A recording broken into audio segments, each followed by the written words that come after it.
Morning, boys and girls. I'm getting late on my damn posting. Sorry about that. I gotta get them out there. Here with John C. Richmond, California. It's the 30th of November. My God, I'm losing track. And it's 5 o'clock in the morning. I'm not even alive yet for this stuff. Oh, I've been up since 3 o'clock this morning trying to get back to sleep. I couldn't. So I checked my Facebook feeds and I found an interesting article and a posting from someone. And this particular posting caught my eye. Yeah, I read the posting, and I read the comments afterwards. Then I was quite convinced the poster who reposted this, and also the writer who did this one last year, clearly tried to do her homework, but without doing her homework. This person claimed she was in college, or had been in college. She would have been realizing if she's going to be writing a damn essay, get your damn facts straight and get your damn sources in there so make sure people can read it, research it. If they're going to be countering it, put the counters in there. Because apparently when I found this particular essay, I had to research everything else this author did. And then not to mention I found a major rebuttal of somebody else was doing the research that I did. And countering up with some certain facts. When you're college students, you rebut you rebut everybody. When you're a college student, we can even rebut the professor as long as you've got the facts to back them up. And even though they may be technically right in their heads, you have to present an adequate argument at this point over here to show to the professor and to the other debaters that you have of what your position is, as long as you've got enough facts and figures to back up your bases. This is debate 101. What the classes don't need to get into in the first place. So getting into this, I had to research my information. Being a college student, I have to research, fact-based. And the thing is, everything else is being online these days. Everyone else's opinions based off opinions. We're dealing with telephone line game to produce our own facts and figures regarding our own damn telephone line game. Oh my God. Hardcore books and magazines and leaflets are old school ways. Now we're doing with electronic revisions that we don't know what the hell the truth is anymore. No wonder we're calling each other fake media and fake news sources and everything else, because we don't even know what the hell the frickin' facts are all these days. But we're going to be quoting this one, who quotes this one, who quotes this one. And because we see sources, we have to accept it as legitimate because this person actually did it. We have to trust that information. And while we're doing online research at this point over here, and we have no factual basis except for maybe if we actually do get hardcover books and magazines and periodicals to research, because we have to trust that source who did the research before us so we can quote that source. It's a hard damn thing to do, especially when you're dealing with a hearsay world, especially in the internet at this point over here, when everything is hearsay and nothing's trusted. No wonder everybody thinks everything is going crazy. Because the truth of the matter is everything else is going crazy at this point over here. 5 o'clock in the morning and I'm talking about this stuff. So I'm getting into an argument with someone I love very much. And we disagree on a hell of a lot of things. It's all right. We're supposed to disagree. We're polar opposites.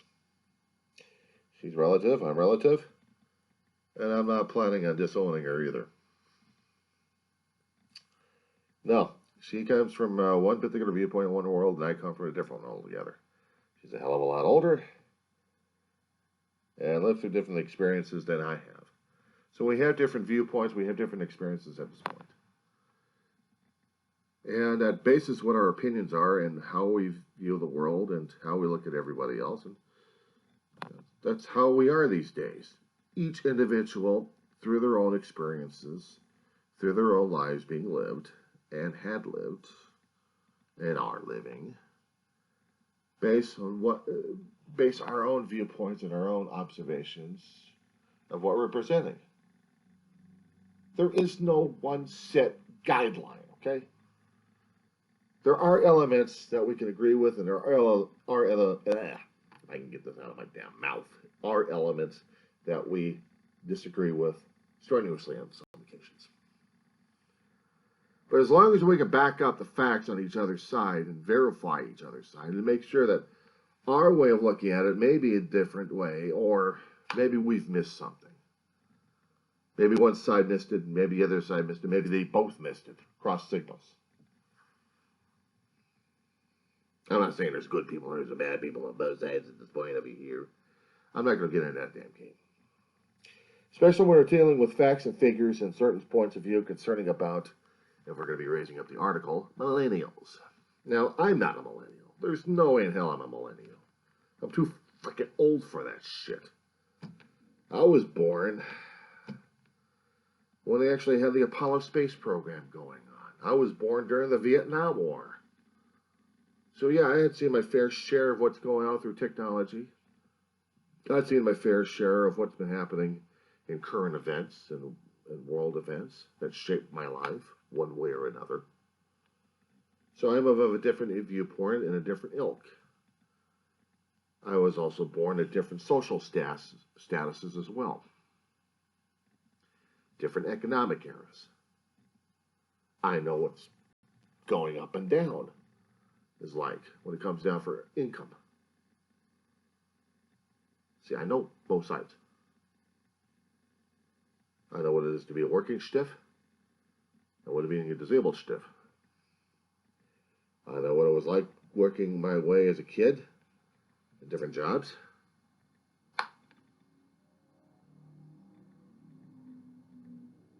And I also know what it's like to lose people during that time. To say that we've had it easy, to say we live in a life of prosperity, I'm saying, give me a frickin' break. To say that we live in an income inequality, well, that's true. I mean, hell, power elite still wants everything else on the top and everything else on the bottom is just scraps. So everybody else is fighting like crazy, and everyone else is supposed to fight like crazy. Socialism 101. In order to keep the power elite happy above, they have to keep the discontent down below, so they create the laws and buffers and everything else. It's according to what we've been thinking these days and what we've been taught. And also what is observed and what is recorded in history. The downtrodden have always been plowed over. We've always had poor ever since the dawn of man. It's always the dog-eat-dog situation over here. And usually we've had people trying to come up with different ideas like Marxism and socialism is going to solve everything. And these assholes keep forgetting. You always have some kind of power elite one way or another going to be controlling and manipulating everybody. Now, it sounds like I'm an anarchist or a Marxist or something like that. I'm an observer. I've read a lot of history books. I've heard a lot of history essays on YouTube, not to mention read histories, essays left and right. I've been exposed to a hell of a lot. I understand about capitalism. I think capitalism is a fine thing. The thing is with capitalism, especially when people keep thinking about laissez-faire in capitalism at this point over here, it still goes to the power elite. If you're able to work your ass off and you're able to save some money, fine. I did that myself. Able to get a few things. Well, keep this in mind. If you're going to be consenting into a government that's going to be rolling your ass, and you're in a country and you're going to be giving that country the consent to roll your ass, regardless if it's a birth country or an adopted country, keep this in mind that they need money coming in to fund services for them, but also services that you still need to have in the first place, idealistically, such as infrastructures, roads, buildings, superstructures, hospitals, law enforcement, military, marketplaces for consumerism.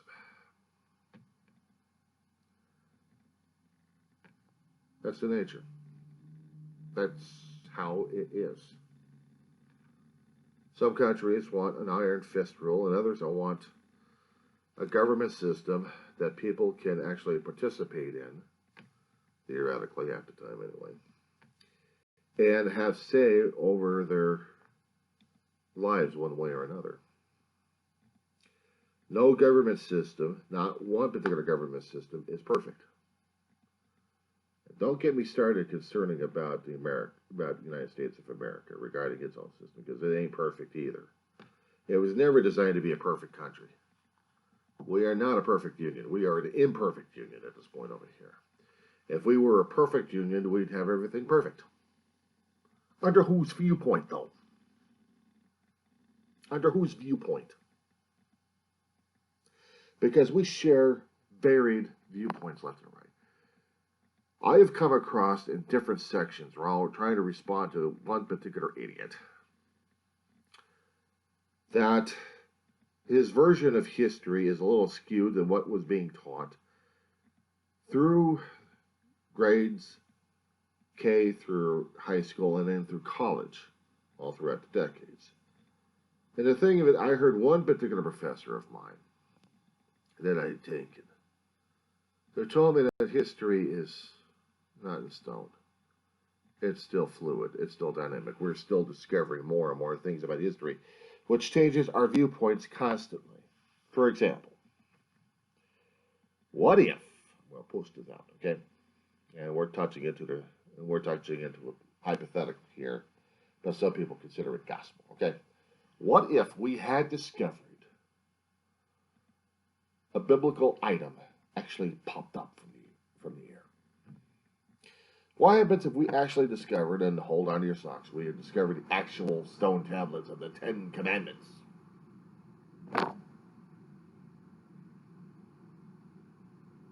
Pause for effect.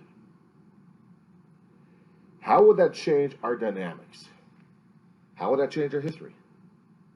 We would then look at the Bible as pure history at this point over here. But because this book was written centuries after centuries verbally until it was actually able to be recorded in one language and then in many languages, which kept losing its translation, not to mention being recorded verbally from one area to another area to another area, which still lost its translation. So basically we have a loose translation of what the hell happened back in the past, but without factual, concrete evidence, manuscripts or something like that to back it up, then we don't know. Or do we? What if we actually discovered that the flood actually covered the earth? What if we actually discovered Noah's Ark in actuality, in whatever form and function it was, probably even petrified wood, up in the mountain somewhere? We'll change the dynamics of this planet. We'll change the dynamics in our belief system. It would go ape over everybody, because everybody would be going ape and insane during that time. And they would, and we know it. People say, it's still out there. Well, it may be. It may be. Now, if we actually have the Holy Grail at this point over here, if there was actually a thing called the Holy Grail, actual, fictional chalice that Christ drank from, if we actually had that documented, and said this was the actual one researched, it changes everything. It changes all of our dynamics at this point over here. We had pieces of parchments of the Dead Sea Scrolls that matched up with the Old Testament, basis of our Christianity and our religious beliefs, and not to mention Judaism, and possibly Islam.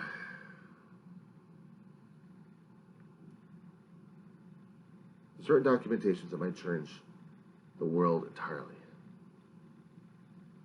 We go by radioactive, we go by scientific data, we go by scientific dating, we go by radioactive decay, we go by researching enough journals at this point over here and enough people who are trying to agree with each other whether or not the information is actual and factual.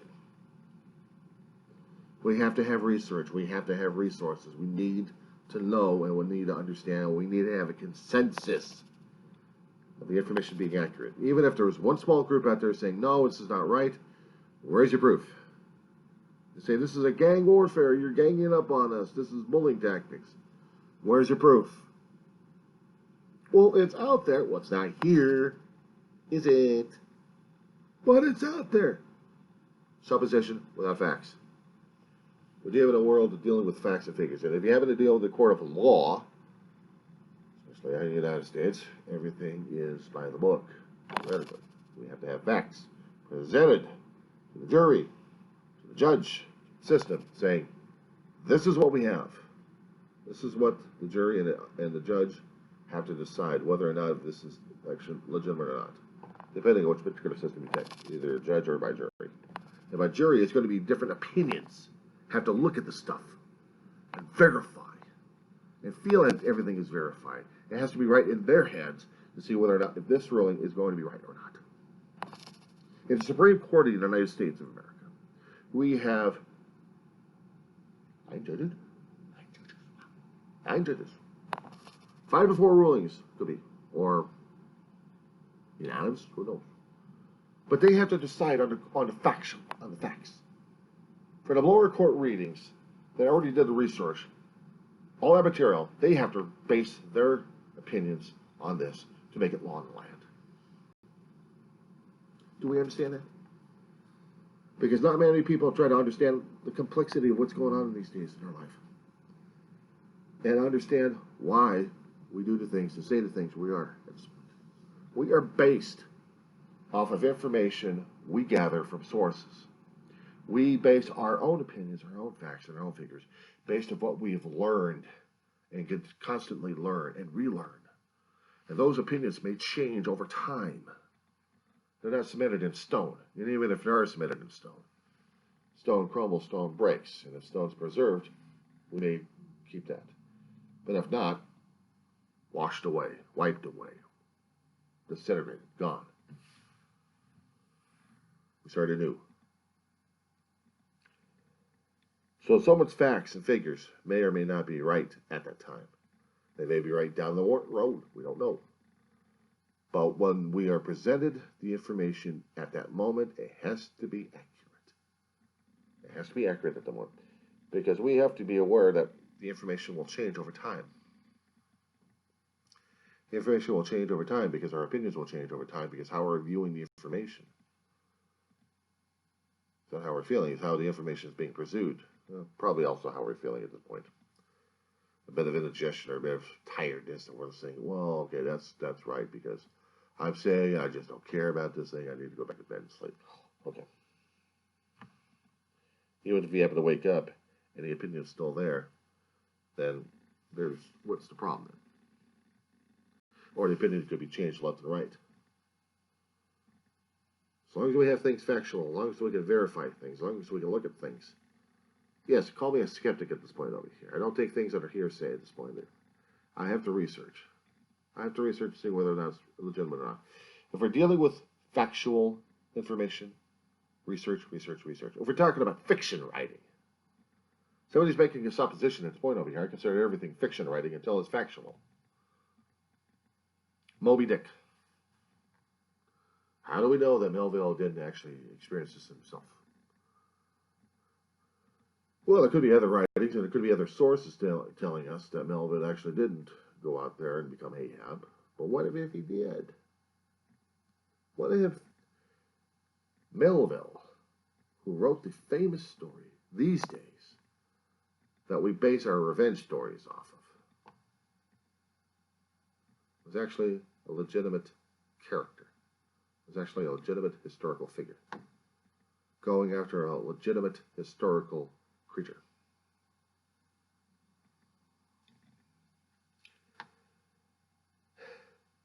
Blows your mind, doesn't it? Or how about dealing with the fall of Usher? Edgar Allan Poe.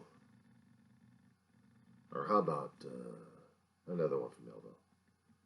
Gotta love Henry. the Scrivener, Bartleby the Scrivener. What happens if this character was legitimate? Blows your mind, doesn't it? You're talking about the battles of transcendentalism versus anti-transcendentalism. You're talking about against a machine being perceived by the transcendentalists. I talked about something like this a long time ago. You call it manic depressive, you call it a mania at this point over here. I call it basically get pissed off at people. And I have to express my own humble opinions at this point over here because I am not a guru, as I kept saying before in a lot of my videos. I am not a guru. I am an observer of a lot of things. I observe things in my own viewpoint, in my own criteria, and I relate my experiences and my stories the way I had seen them and experienced.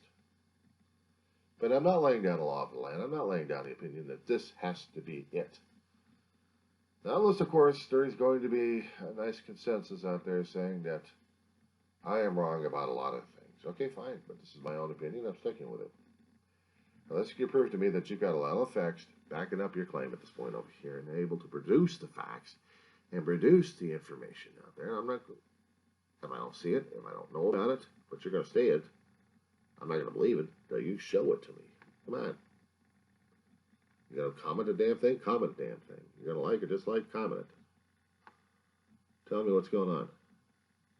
This is a challenge to both Facebook and YouTubers out there. Let me know what you think.